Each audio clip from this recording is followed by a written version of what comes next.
Ya, Badan Pemeriksa Keuangan menemukan potensi kerugian negara sekitar 950 miliar rupiah lebih bahkan dalam kunjungan kerja perseorangan yang dilakukan anggota DPR RI. Laporan tersebut telah diterima Sekretariat Jenderal DPR dan diteruskan ke 10 fraksi. Potensi kerugian ditemukan BPK saat melakukan audit terhadap keuangan DPR. Dari hasil uji sampling, ternyata ada laporan kunjungan kerja yang tidak memenuhi persyaratan, sehingga sulit diverifikasi kebenarannya apakah kunjungan kerja itu nyata atau fiktif. Selain diketahui banyak anggota DPR yang kurang serius dalam membuat laporan pertanggungjawabannya terkait kunjungan kerjanya ke daerah pemilihan. Tak jarang mereka mempercayakan pembuatan laporan kepada tenaga ahli. Tak heran jika foto kegiatan yang sama digunakan berkali-kali dalam setiap laporan. PDI Perjuangan DPR menyikapi hal di BPK tersebut dengan memerintahkan anggotanya untuk menyusun ulang laporan kunjungan kerja selama 1 tahun terakhir. Laporan harus diserahkan paling lambat 25 Mei 2016. Ini bagian dari penegakan disiplin partai. Bagaimana juga partai punya mekanisme. Mereka yang memberikan laporan dengan baik dan juga bekerja ke bawah untuk menjalankan fungsi representasi anggota dewan akan mendapatkan penghargaan dari partai, tetapi mereka yang tidak berdisiplin, lebih-lebih yang menyalahgunakan kewenangan kekuasaan akan mendapatkan sanksi. Mereka yang tidak mengumpulkan laporan akan diberikan sanksi dimulai dari peringatan. Ya, temuan adanya kunjungan kerja fiktif yang dilakukan anggota DPR mengejutkan banyak pihak tentunya, sebab ini merugikan negara lebih dari 940 miliar rupiah. Bagaimana ini bisa terjadi? Kami akan coba membahasnya bersama Sekretaris Fraksi Partai Amanat Nasional, Yandri Susanto. Selamat malam, Mas Yandri. Malam, Assalamualaikum. Waalaikumsalam warahmatullahi wabarakatuh. Dan juga ada peneliti Indonesia Budget Center, IBC, Roy Salam. Selamat malam. Selamat Mas malam. Roy, apa kabar? Alhamdulillah. Nanti kita akan awali pembahasan ini sebelumnya, tapi kita ikuti terlebih dahulu ada pemaparan yang akan disampaikan oleh rekan saya, Rifai Pamungkas. Silakan, Rifai. Wahyu Wiwoho dan sejumlah narasumber potensi kerugian negara yang telah diumumkan oleh Badan Pemeriksa Keuangan ini terlebih dahulu telah diserahkan kepada Sekretariat Jenderal DPR RI dan telah diteruskan kepada 10 fraksi yang ada di gedung parlemen. Kita lihat bersama berapa totalnya, tepatnya mencapai 945 miliar rupiah lebih, dan potensi kerugian negara ini akibat dari kunjungan kerja DPR RI pada masa atau tahun anggaran 2014-2015. Lalu kunjungan kerja seperti apa saja yang kemudian dicurigai oleh Badan Pemeriksa Keuangan, kita akan lihat bersama-sama di slide berikutnya. Kunjungan kerja perorangan ini bisa masuk dalam masa reses atau di luar masa reses, yaitu masa persidangan keempat dan kelima di tahun 2014-2015, lalu masa persidangan 1 hingga masa persidangan 2 di sepanjang tahun 2015 hingga memasuki tahun 2016, lengkap dengan sosialisasi atau kunjungan ke daerah pemilihan selama 6 kali yang dianggarkan sepanjang tahun 2015 plus 1 kali kunjungan 1 tahun yang disepakati oleh setiap anggota DPR RI dalam sebuah sidang paripurna. Kita lihat bersama-sama, ada sebuah data rincian yang kami unduh dari IBC atau Indonesian Budgeting Center yang menyebutkan bahwa biaya kunjungan kerja DPR dari data ini di 2014 jumlahnya 994,92 miliar rupiah, lalu naik sekitar 25% pada tahun 2015 menjadi 1,24 triliun rupiah.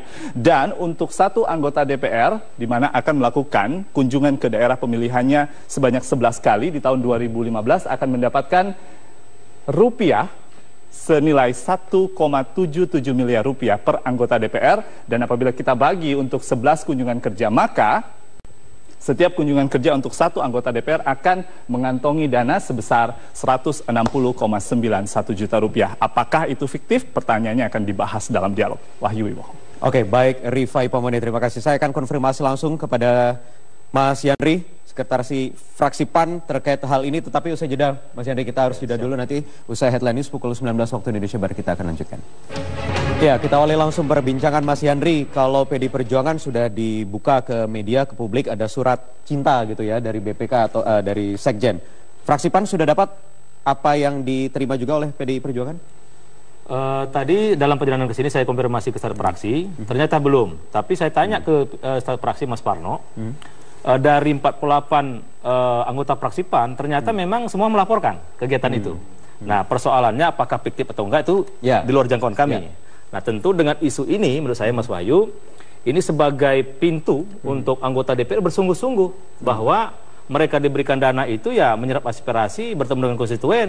Saya juga nggak setuju kalau misalnya ada teman saya yang dapat uang negara terus dimasukkan ke kantong sendiri, saya juga nggak setuju.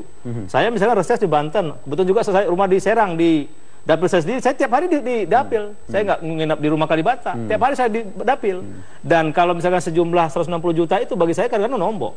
Nah, oleh karena itu temuan dekat harusnya ya. Betul, temuan BPK. Padahal dekat ya, betul. Apalagi yang harus keluar pulau. Iya, enggak, temuan BPK ini Mas Wahyu sejatinya menjadi cambuk bagi anggota DPR gitu loh. Enggak boleh bermain-main.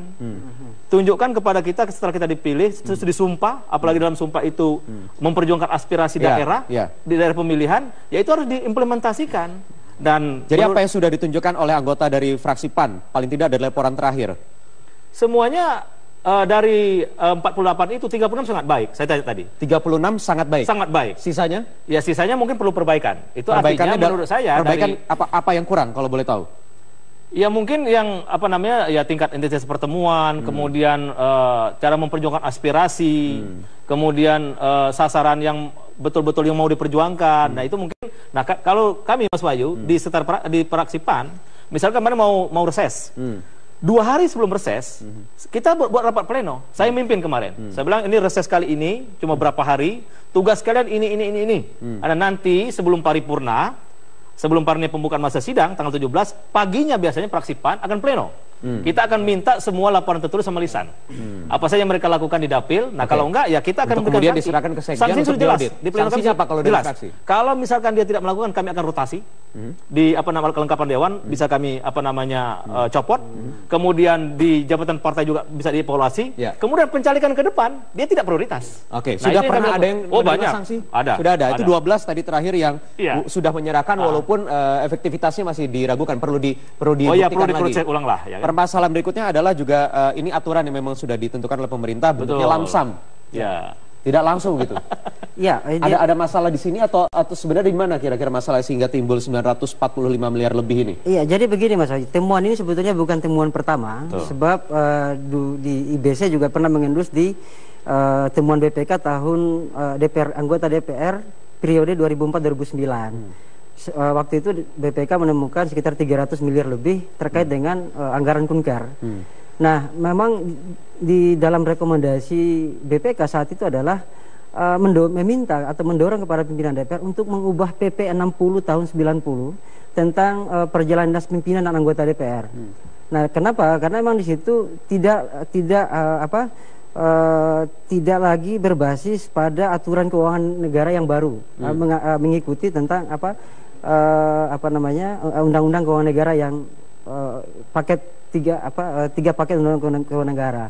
Nah, memang di situ lebih umum pertanggungjawabannya lamsam. Itu jadi masalah di situ. Ya, terkait akuntabilitas. Seringkali itu jadi masalah. Laporannya tidak rinci. Ya, nah bisa jadi memang temuan ini antara lain adalah misalnya kegiatannya itu nggak bisa diverifikasi di lapangan. Apakah sesuai dengan atau tidak sesuai dengan pertanggungjawaban. Katakanlah pertemuan sebanyak 50 orang ya. Tapi kemudian ketika BPK turun, rupanya masyarakat itu tidak mengetahui bahwa situ ada pertemuan gitu. Bisa seperti itu. Jadi kalau gitu ini bukan karena penyelewengan, penyalahgunaan, bukan murni artinya ya. Ada tetap dugaan ke sana, tetapi ada faktor lain juga karena mekanisme laporan.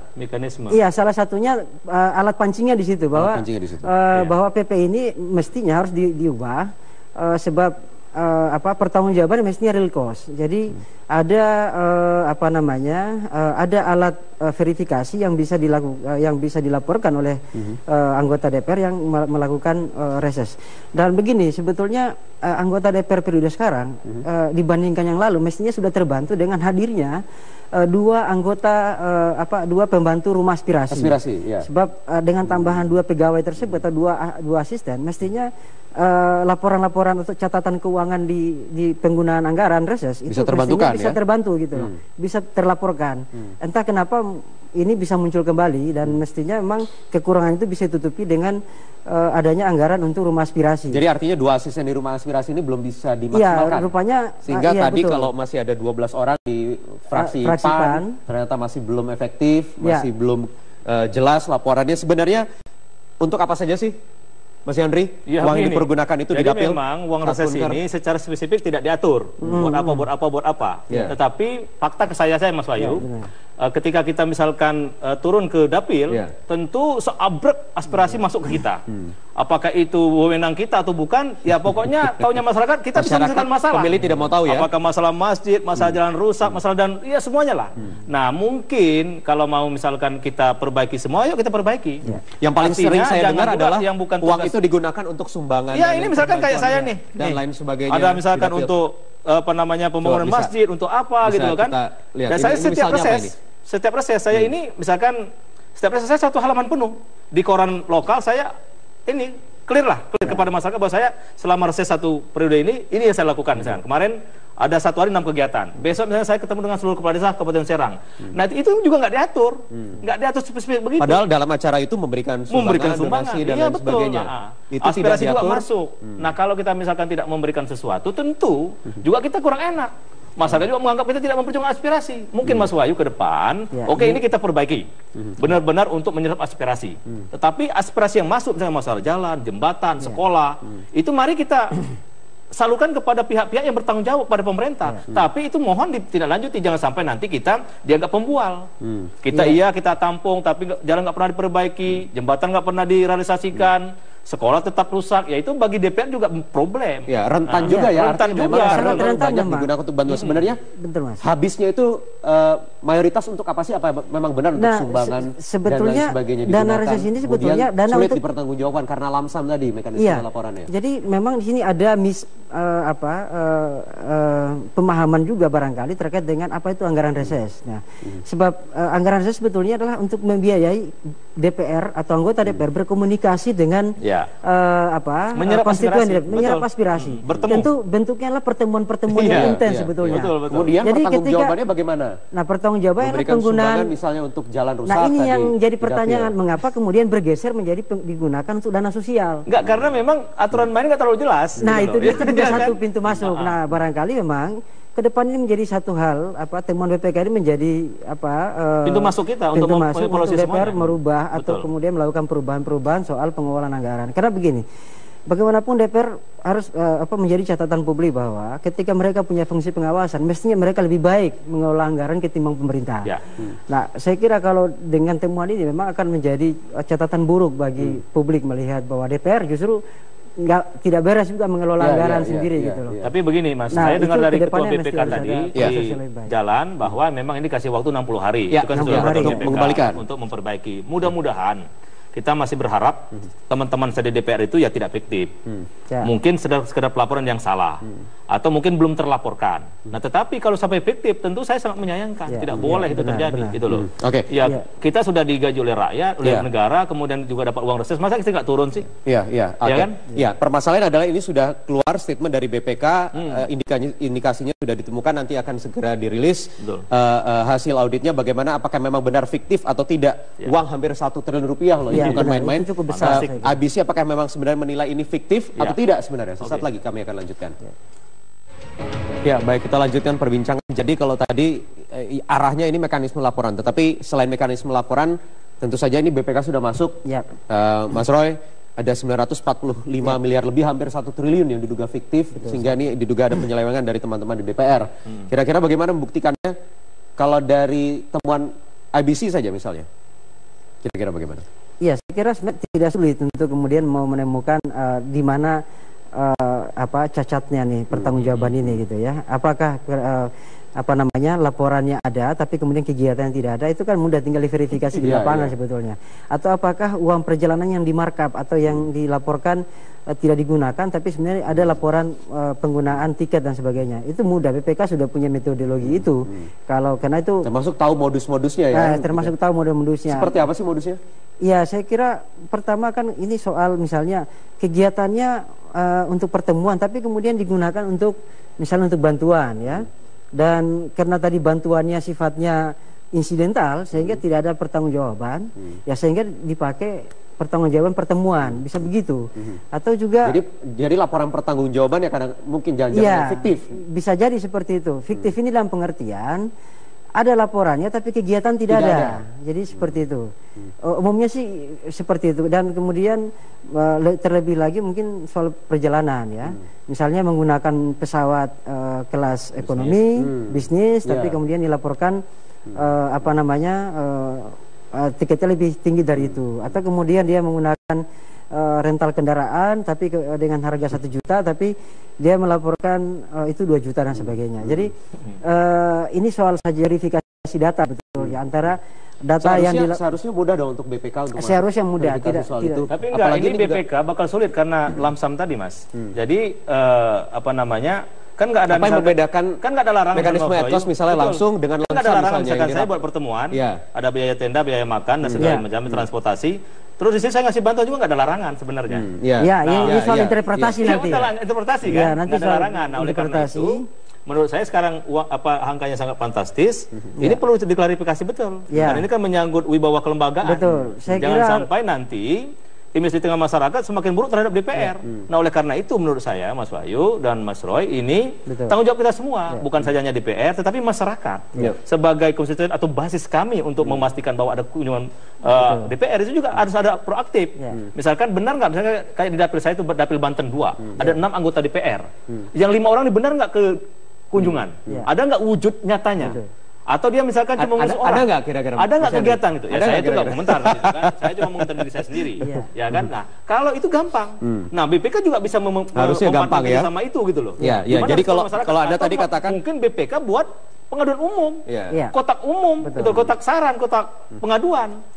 Jadi jangan banyak cara menurut saya. Nah, tetapi sekali lagi proses ini akibat dari lamsam tadi. Kemudian, jadi sehingga apa yang tadi Anda katakan harus mengeluarkan uang untuk benarin jalan rusak, jembatan rusak dan lain sebagainya. Selama ini laporannya mekanismenya seperti apa? Tidak bisa dirinci dengan tidak bisa dirinci. Nah, kita cuma melaporkan berapa kali kegiatan, berapa duit yang kita keluarkan. Nah, itu alhamdulillah kalau benar. Yang paling parah kita laporkan kegiatan nggak ada kegiatannya, itu menurut saya lebih sangat parah. Nah, sekarang mari kita benahi sistem keuangan di DPR, ya kan? Sekali lagi bukan hanya salah di DPR, mungkin Menteri Keuangan juga perlu merevisi peraturan pemerintah itu. Kemudian rakyat yang menjadi basis saya bilang proaktif, harus mengawasi. Benar nggak yang dia pilih kemarin pernah datang kembali ke sini? Ya memang ada 10 kecamatan misalkan sekaligus. Saya atur desanya, kecamatannya, mungkin yang belum kunjungi mungkin reses ke depan saya kunjungi. Tetapi bisa kelihatan. Misalkan saya clear di peran 1 halaman. Tahu dong orang bisa baca. Di TV lokal saya 5 kali liputan. Tahu dong orang ada kegiatan. Ya kan bajunya lain, kegiatannya lain kan gitu. Jadi nggak bukan foto-foto yang masa lalu yang saya buat gitu. Undang-undang menyebut, Ketua BPK juga sudah menyebut kalau seandainya memang ditemukan ada kerugian negara, ini dikembalikan lagi tanggung jawabnya di teman-teman di DPR untuk bisa mengembalikan uang tersebut dalam kurun waktu 60 hari. Fraksi Partai Amanat Nasional siap? Siap. Saya kira nanti kita akan masa sidang masuk, sebelum paripurna akan kita panggil semua fraksi di pra pleno, akan kita minta pertanggungjawaban. Karena itu jelas kesimpulan kita, kalau enggak mematuhi itu kita lebih jauh dari lamsam tadi, dari pemerintah. Kalau enggak menjalankan amanat dari fraksi, kan jelas tadi bisa dirotasi, bisa dipindahkan atau bisa diberhentikan di pelengkapan dewan, atau nanti pas pencalekan dievaluasi. Tidak lagi tempat yang situ bisa dipindah. Artinya dari internal kami sebenarnya sudah cukup untuk memberikan terapi kepada masing-masing anggota DPR supaya sungguh-sungguh turun kepada masyarakat, menyerap aspirasi sekaligus tadi bantuan-bantuan tadi yang nggak bisa dihindarkan. Oke. Jadi yang diperbaiki sambil menunggu nanti rilis dari BPK. Saat lagi nanti beberapa waktu ke depan kabarnya BPK akan merilis hasil temuan ini, Mas Roy. Ya, saya kira yang terpenting sebetulnya karena ini mandat undang-undang bahwa fraksi itu bertugas mengevaluasi anggotanya, lalu kemudian hasil evaluasi dipublikasi. Nah, kita berharap ini ada publikasi. Ini juga menjadi menurut saya sih sebagai shock terapi juga ya, bahwa mesti dimunculkan nama-nama anggota DPR yang tadi tidak melaporkan. Nah, sebab apakah ini laporannya nanti akan kaitannya dengan pidana dan sebagainya itu lain. Tapi yang penting bahwa masyarakat itu jadi tahu bahwa sebenarnya mana anggota DPR yang disiplin, mana yang enggak. Nah, karena ini juga bagian dari momentum, ini kompetisi juga sebetulnya di internal fraksi juga atau di internal partai, bahwa memang ada anggota DPR yang serius, ada juga DPR yang tidak serius. Nah, ini kepentingannya kan bagaimana fraksi menjaga marwah partai. Gitu. Nah saya kira momentum ini adalah untuk menjadikan arus transparansi itu akan semakin kuat. Gitu loh. Oke, transparansi fraksi Partai Amanat Nasional ada 12 paling tidak tadi nama-namanya siap dirilis ke publik. Kira-kira ini supaya nanti kan belum kita konfirmasi ulang, nanti kita konfirmasi ulang. Insya Allah setelah konfirmasi ulang, ya kan? siap ya? Siap, Pokoknya ya, untuk sangat siap untuk itu. Ya, untuk transparan ya. Dan sekali lagi, kepedulian masyarakat mesti ditingkatkan menurut saya untuk mengawasi semua anggota DPR. Pengawasan itu penting. Oke. Baik, kita akan nantikan nanti sama-sama dari teman-teman di DPR, BPK juga nanti kita akan nantikan laporannya bagaimana akan dirilis. Terima kasih Mas Yandri. Terima kasih Mas Roy. Terima kasih juga. Dan ini sekaligus mengakhiri perjumpaan kita di Prime Time News malam hari ini. Dan saya Wahyu Wiwoho, mewakili kerabat kerja yang bertugas, pamit undur diri. Terima kasih. Sampai jumpa. Asisten di rumah aspirasi ini belum bisa dimaksimalkan. Ya, rupanya sehingga tadi betul. Kalau masih ada 12 orang di fraksi PAN, ternyata masih belum efektif, masih belum jelas laporannya. Sebenarnya untuk apa saja sih, Mas Yandri, uang yang dipergunakan itu di dapil? Jadi memang uang reses ini secara spesifik tidak diatur. Buat apa. Tetapi fakta ke saya Mas Wahyu, ketika kita misalkan turun ke dapil, tentu seabrek aspirasi masuk ke kita. Apakah itu wewenang kita atau bukan, ya pokoknya taunya masyarakat kita bisa menyelesaikan masalah. Pemilih tidak mau tahu ya. Apakah masalah masjid, masalah jalan rusak, masalah dan ya semuanya lah. Nah mungkin kalau mau misalkan kita perbaiki semua, yuk kita perbaiki. Yang paling sering saya dengar adalah yang bukan uang itu digunakan untuk sumbangan. Ya ini misalkan kayak saya nih. Dan lain sebagainya. Ada misalkan untuk pembangunan masjid, untuk apa gitu loh kan. Dan saya setiap reses saya ini misalkan setiap reses saya 1 halaman penuh di koran lokal saya ini clear kepada masyarakat bahwa saya selama reses 1 periode ini yang saya lakukan. Misalkan kemarin ada 1 hari 6 kegiatan. Besok misalnya saya ketemu dengan seluruh kepala desa Kabupaten Serang. Nah itu juga nggak diatur, nggak diatur spesifik begitu. Padahal dalam acara itu memberikan sumbangan, donasi dan lain sebagainya. Itu aspirasi juga masuk. Nah kalau kita misalkan tidak memberikan sesuatu, tentu juga kita kurang enak. Masyarakat juga menganggap kita tidak memperjuangkan aspirasi. Mungkin Mas Wahyu ke depan, ini kita perbaiki. Benar-benar untuk menyerap aspirasi. Tetapi aspirasi yang masuk, misalnya masalah jalan, jembatan, sekolah, itu mari kita salurkan kepada pihak-pihak yang bertanggung jawab pada pemerintah. Tapi itu mohon ditindaklanjuti, jangan sampai nanti kita dianggap pembual. Kita tampung, tapi jalan nggak pernah diperbaiki, jembatan nggak pernah direalisasikan, sekolah tetap rusak, ya itu bagi DPR juga problem. Ya, rentan juga ya, rentan juga. Memang karena banyak digunakan untuk bantuan. Sebenarnya habisnya itu mayoritas untuk apa sih? Apa memang benar untuk sumbangan sebetulnya dan lain sebagainya dana reses ini sebetulnya dana sulit untuk dipertanggungjawabkan karena lamsam tadi mekanisme laporannya. Jadi memang di sini ada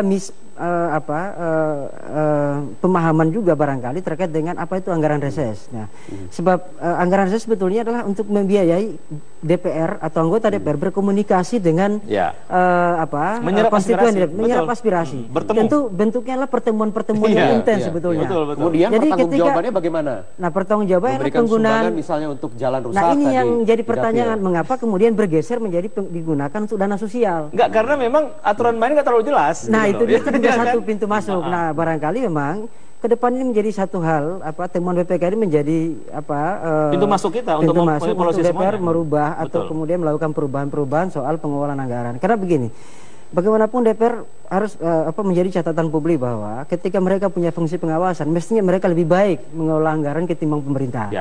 Nah, saya kira kalau dengan temuan ini memang akan menjadi catatan buruk bagi publik melihat bahwa DPR justru tidak beres juga mengelola anggaran sendiri gitu loh. Tapi begini Mas, saya dengar dari Ketua BPK tadi di jalan bahwa memang ini kasih waktu 60 hari. Itu kan sudah mengembalikan untuk memperbaiki. Mudah-mudahan kita masih berharap teman-teman saya di DPR itu ya tidak fiktif. Mungkin sekedar pelaporan yang salah. Atau mungkin belum terlaporkan. Nah, tetapi kalau sampai fiktif, tentu saya sangat menyayangkan. Tidak boleh itu terjadi, gitu loh. Kita sudah digaji oleh rakyat, oleh negara, kemudian juga dapat uang reses. Masa kita nggak turun sih? Iya, permasalahan adalah ini sudah keluar statement dari BPK, indikasinya sudah ditemukan, nanti akan segera dirilis hasil auditnya. Bagaimana? Apakah memang benar fiktif atau tidak? Uang hampir 1 triliun rupiah loh, ini bukan main-main. ABC apakah memang sebenarnya menilai ini fiktif atau tidak sebenarnya? Sesaat lagi kami akan lanjutkan. Ya, baik, kita lanjutkan perbincangan. Jadi kalau tadi arahnya ini mekanisme laporan, tetapi selain mekanisme laporan, tentu saja ini BPK sudah masuk. Mas Roy, ada 945 miliar lebih, hampir 1 triliun yang diduga fiktif, sehingga ini diduga ada penyelewengan dari teman-teman di DPR. Kira-kira bagaimana membuktikannya kalau dari temuan IBC saja misalnya? Kira-kira bagaimana? Iya, saya kira sebenarnya tidak sulit untuk kemudian mau menemukan di mana cacatnya nih pertanggungjawaban ini gitu ya. Apakah laporannya ada tapi kemudian kegiatan yang tidak ada, itu kan mudah, tinggal diverifikasi di lapangan sebetulnya. Atau apakah uang perjalanan yang dimarkup atau yang dilaporkan tidak digunakan tapi sebenarnya ada laporan penggunaan tiket dan sebagainya. Itu mudah, BPK sudah punya metodologi itu. Karena itu termasuk tahu modus-modusnya ya. Termasuk tahu modus-modusnya. Seperti apa sih modusnya? Ya, saya kira pertama kan ini soal misalnya kegiatannya untuk pertemuan tapi kemudian digunakan untuk misalnya untuk bantuan ya. Dan karena tadi bantuannya sifatnya insidental sehingga tidak ada pertanggungjawaban, ya sehingga dipakai pertanggungjawaban pertemuan, bisa begitu. Atau juga jadi laporan pertanggungjawaban ya kadang mungkin jangan-jangan fiktif. Bisa jadi seperti itu. Fiktif ini dalam pengertian ada laporannya tapi kegiatan tidak ada. Jadi seperti itu. Umumnya sih seperti itu. Dan kemudian terlebih lagi mungkin soal perjalanan ya. Misalnya menggunakan pesawat kelas ekonomi, bisnis, tapi kemudian dilaporkan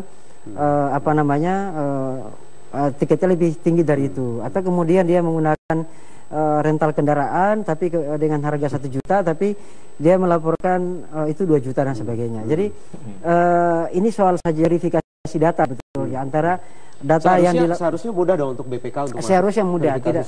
Tapi enggak, ini BPK bakal sulit karena lamsam tadi Mas. Jadi kan nggak ada apa yang membedakan kan nggak ada larangan mekanisme etos misalnya langsung dengan lamsam, ada larangan misalkan saya buat pertemuan ada biaya tenda, biaya makan dan segala macam transportasi, terus di sini saya ngasih bantuan juga nggak ada larangan sebenarnya. Ini soal interpretasi nanti. Interpretasi kan, nggak ada larangan. Nah, oleh karena itu menurut saya sekarang angkanya sangat fantastis. Ini perlu diklarifikasi betul. Karena ini kan menyangkut wibawa kelembagaan. Betul. Jangan sampai nanti image di tengah masyarakat semakin buruk terhadap DPR.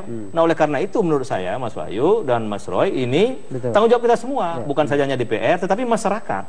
Sebagai konstituen atau basis kami untuk memastikan bahwa ada kunjungan DPR itu juga harus ada proaktif. Misalkan benar nggak, misalnya kayak di dapil saya itu dapil Banten 2, ada 6 anggota ini cuma berapa hari, tugas kalian ini. Ada nanti sebelum paripurna, sebelum pembukaan masa sidang tanggal 17 paginya biasanya fraksi PAN akan pleno. Kita akan minta semua laporan tertulis sama lisan.